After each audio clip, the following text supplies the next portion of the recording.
Yo guys, selamat datang di channel Pen Cerita Manhwa. Kali ini kita akan melanjutkan alur cerita Karyawan Pincang. Dan ini bagian kedua dari cerita kali ini. Dan pastikan kalian sudah menonton episode pertamanya biar nyambung alur ceritanya.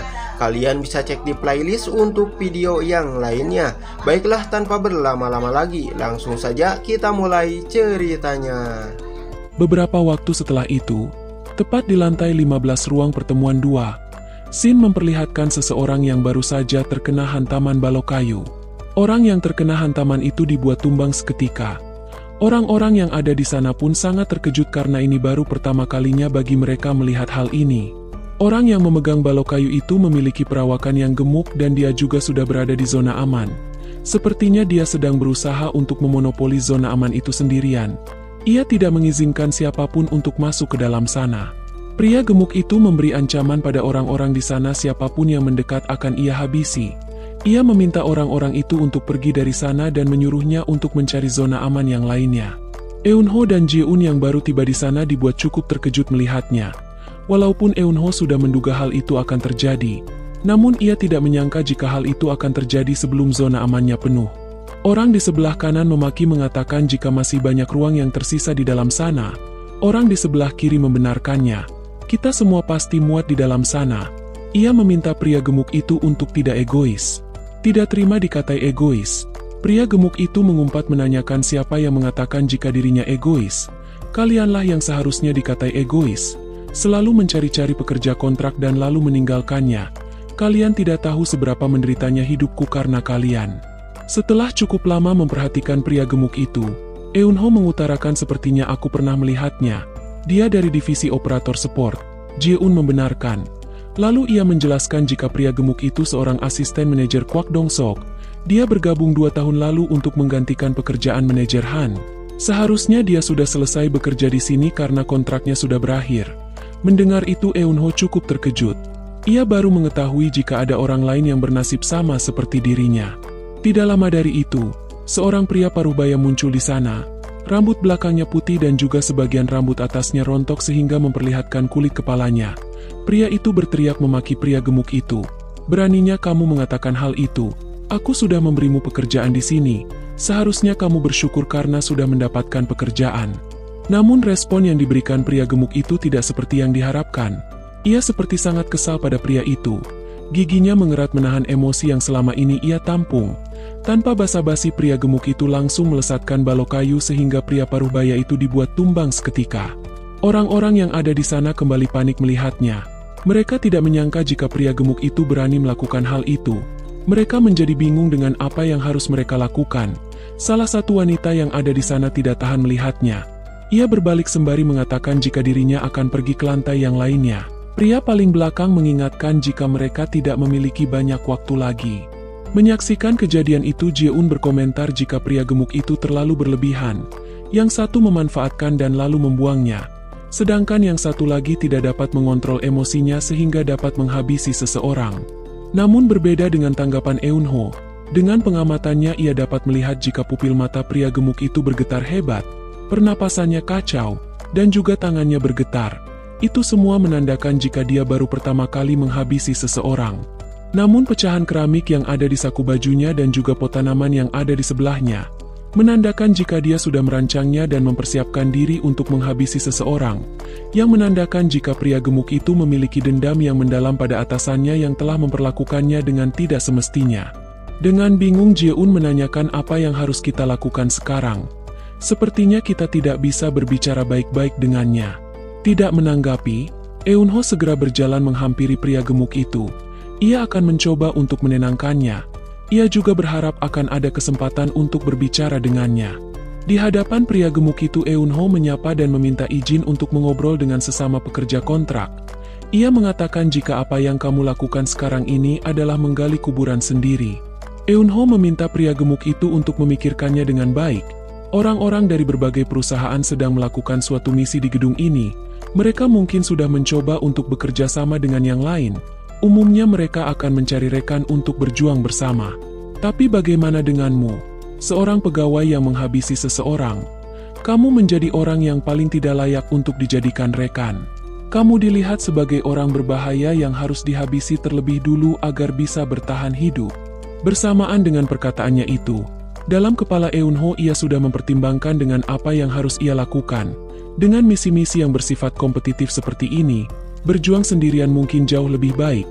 Tapi melihat dari kemungkinan di stage selanjutnya yang mungkin memberikan misi berbeda, akan jauh lebih baik jika mendapatkan rekan dan membangun kepercayaan. Lalu Eunho memberi penawaran jika ini belum terlambat. Kamu bukan satu-satunya orang yang membenci atasan. Jika kamu berhenti sekarang yang lain pasti mengerti. Lalu Eunho menanyakan apa yang akan dilakukan pria gemuk itu sekarang. Tidak menanggapi, pria gemuk itu malah membungkuk dan kemudian mengambil pas bunga di sampingnya. Dengan kewaspadaan tinggi Eunho tidak melepaskan pandangannya dari pria gemuk itu. Pria gemuk itu pun melemparkan pas bunga itu ke arah Eunho. Namun dengan pengamatannya Eunho dapat dengan mudah menghindari lemparan pas bunga itu.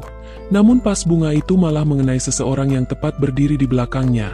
Sehingga tubuh orang itu terpental akibat lesatan pas bunga yang menghantam tubuhnya. Eunho merasa sedikit lega. Jika saja ia tidak mengamati dan memperkirakan gerakan pria gemuk itu mungkin saja dirinya yang akan terkena lemparan pas bunga itu.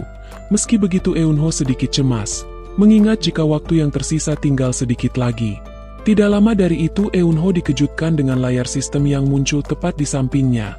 Layar itu memberitahukan jika sistem sedang menghitung data yang diperlukan untuk membuka skill.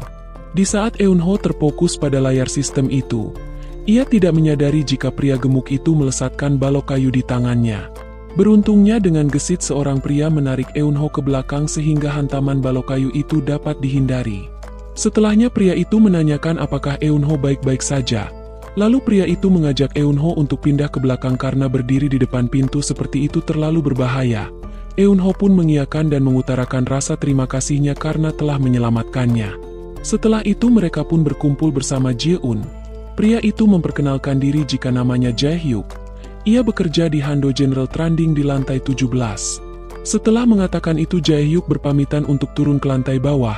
Ia berharap jika mereka berdua selamat sampai akhir. Namun Eunho menghentikannya dan mengatakan jika sudah terlambat untuk pergi ke lantai lain, mereka sudah tidak memiliki banyak waktu lagi. Mereka juga tidak tahu situasi seperti apa yang ada di zona aman yang lainnya. Lalu Jae-hyuk dikejutkan dengan Eunho yang tiba-tiba menanyakan apa kamu pernah menjadi militer sebelumnya. Dengan heran Jae-hyuk menanyakan bagaimana Eunho bisa mengetahuinya. Lalu Jae-hyuk mengungkapkan bahwa dirinya memang pernah menjadi seorang militer. Namun ia mengundurkan diri sebagai sersan di tahun sebelumnya. Mendengar itu Eunho menawari Jae-hyuk untuk ikut bersama mereka. Ia juga mengutarakan rencananya. Kita harus memblokir semua senjatanya saat kita masuk. Kita membutuhkan sesuatu yang dapat digunakan seperti tameng untuk melakukannya.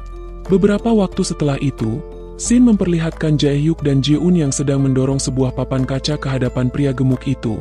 Dan juga Eunho yang mengikutinya dengan membawa serok sampah di tangannya. Pria gemuk itu pun dibuat cukup terkejut melihatnya. Begitu juga dengan orang-orang yang ada di sana. Dengan dingin Eunho mengatakan jika ini adalah apa yang sudah ia katakan sebelumnya.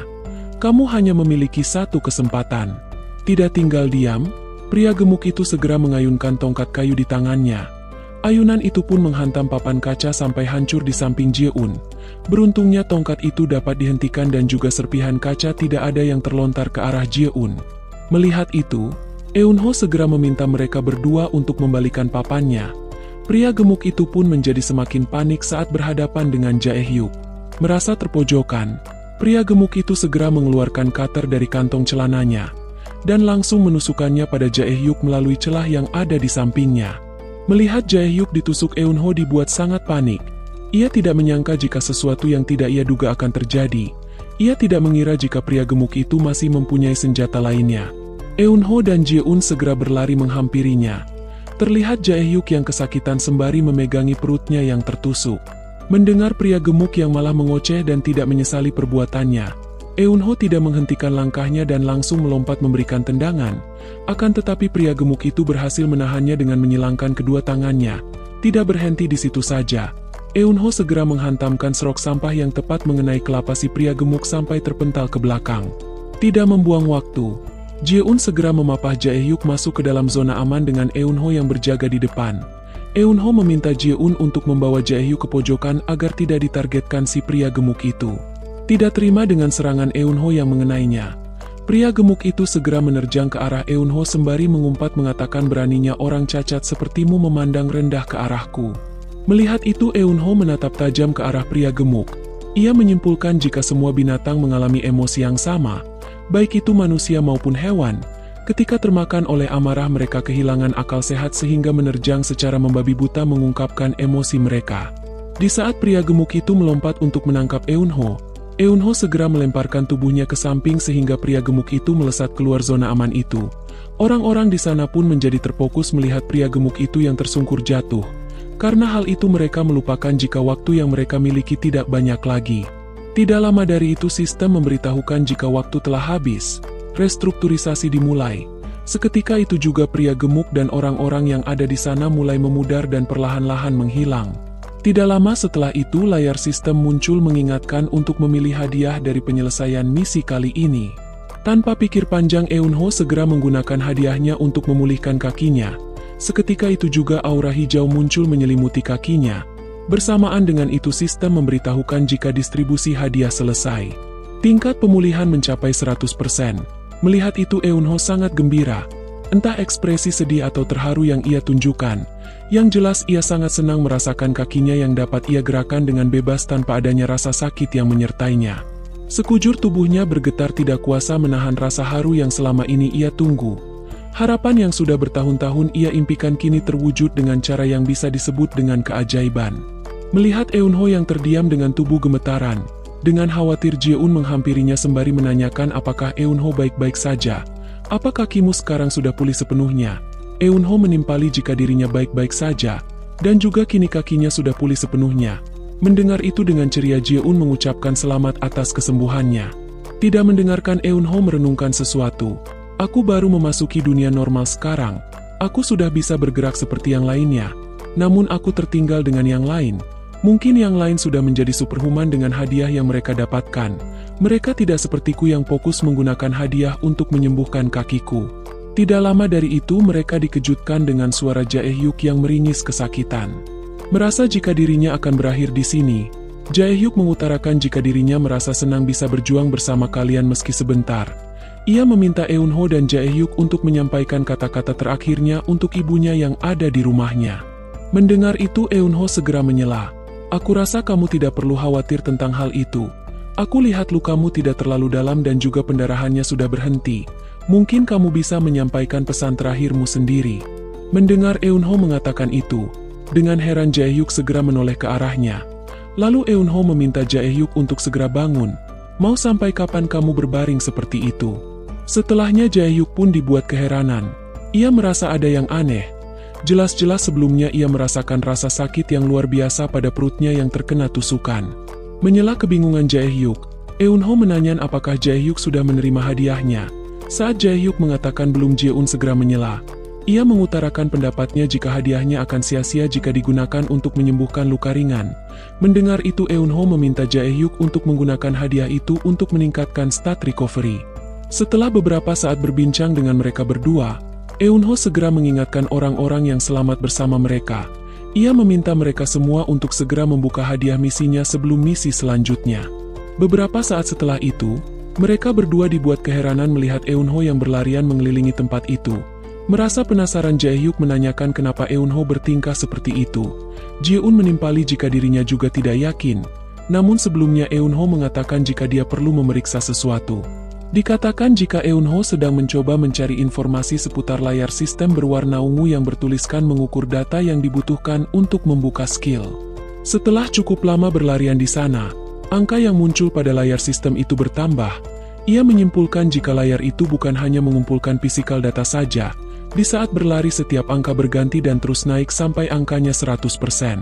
Lalu layar sistem berganti dengan tulisan yang mengatakan target. Keinginan kuat Lee Eunho mempercepat kecepatan pengukuran data. Kesimpulan yang ia dapat yaitu mental seseorang juga memiliki pengaruh yang signifikan untuk meningkatkan kecepatan pengukuran data. Eunho pun dibuat penasaran dengan berapa banyak skill yang sistem siapkan, dan skill apa saja yang akan ia dapatkan. Jika ini adalah game, Eunho berharap jika dirinya mendapatkan skill serangan untuk menghancurkan musuh sebanyak mungkin. Namun karena ini kenyataan, Ia berharap setidaknya ia mendapatkan skill yang dapat membantunya saat misi selanjutnya.